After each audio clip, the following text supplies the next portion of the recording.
안녕하십니까. 형사 전문 변호사 김기범 변호사입니다. 자, 이번에 오랜만에 형사사건 관련된 이야기를 하겠습니다. 합의에 관한 겁니다. 형사 합의라고 하죠. 자, 이 합의라는 게 굉장히 생각보다 까다로울 수도 있고 합의를 잘 해야 되는데 이게 교과서에 나오는 것도 아니고 어떻게 합의를 하는 게 좋을지에 대해서는 사실상 실무적인 경험에 기반하고 있습니다. 4년 차 변호사로서 제가 형사 합의를 했던 경험을 토대로 어떻게 하면은 형사 합의를 잘 할 수 있는지 알려드리겠습니다.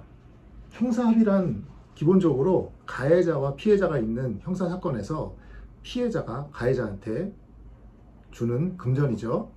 그러니까 이 경우에 피해자는 되도록이면 당연히 많은 돈을 받고 싶어 하고, 가해자는 되도록이면 적은 돈으로 합의를 하려고 하겠죠. 여러 가지 요소가 여기서 이제 들어갑니다. 일단 기본적으로 합의금에 있어서 정해진 기준은 없습니다. 하지만 그 기준을 정하는 기준이 있어요. 예를 들어서 범죄 유형이라든지, 그리고 범행을 인정하는지 여부, 그리고 죄질이 얼마나 안 좋으냐, 피해 정도가 어떠냐, 가해자의 경제적인 상태는 어떠냐, 여러 가지 요소가 있습니다.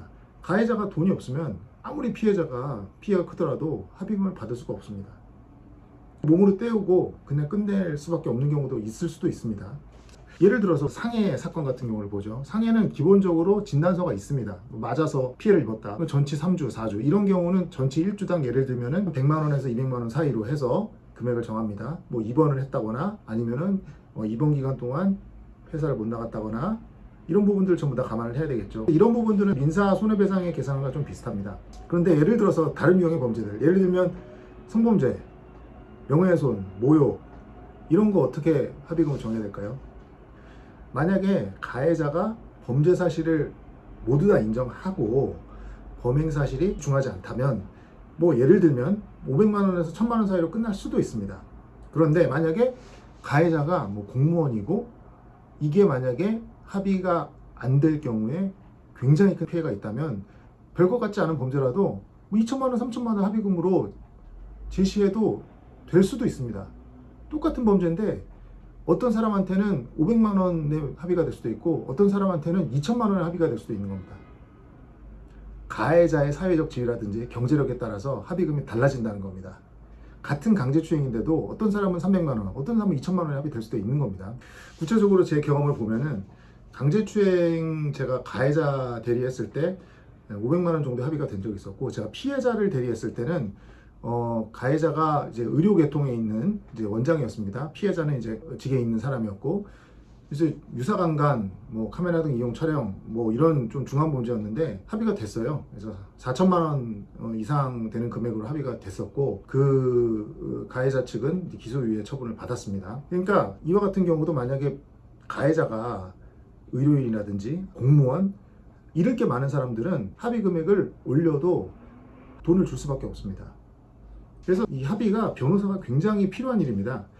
가해자 측도 변호인이 필요한데 피해자 측도 변호인을 선임해서 합의에 나서는 게 좋습니다. 상대방의 상황을 객관적으로 파악하고, 그리고 이 범죄가 과연 죄가 될지 안 될지 여부까지 이 피해자 측 변호사가 확인을 해서 최적의 합의 금액을 제시해 줄 수 있는 겁니다. 가해자의 상황을 어느 정도는 이용해서 피해자가 정당한 대가를 합의금으로 받는 거는 문제될 게 없습니다.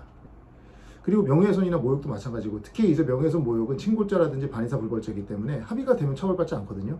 만약에 이거는 명예훼손이 확실하다고 인정이 될 가능성이 매우 높다, 그러면 합의 금액을 좀 높일 수도 있는 겁니다. 만약에 성범죄 같은 경우에 일부는 인정하는데 일부는 인정하지 않을 수도 있습니다.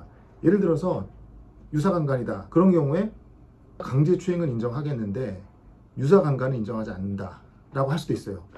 강제추행을 인정하는데 강제추행 치상은 인정하지 않는다, 이럴 수도 있습니다.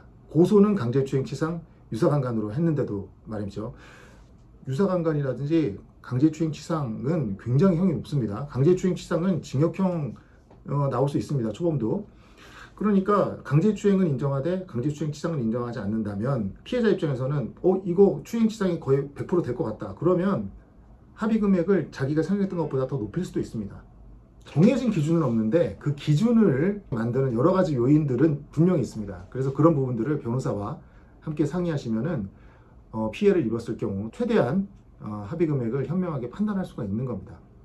자, 합의에 대해서 좀 얘기를 해드렸는데 다음번에 이 부분에 대해서 좀 더 구체적으로 다시 한번 말씀을 드리겠습니다. 감사합니다.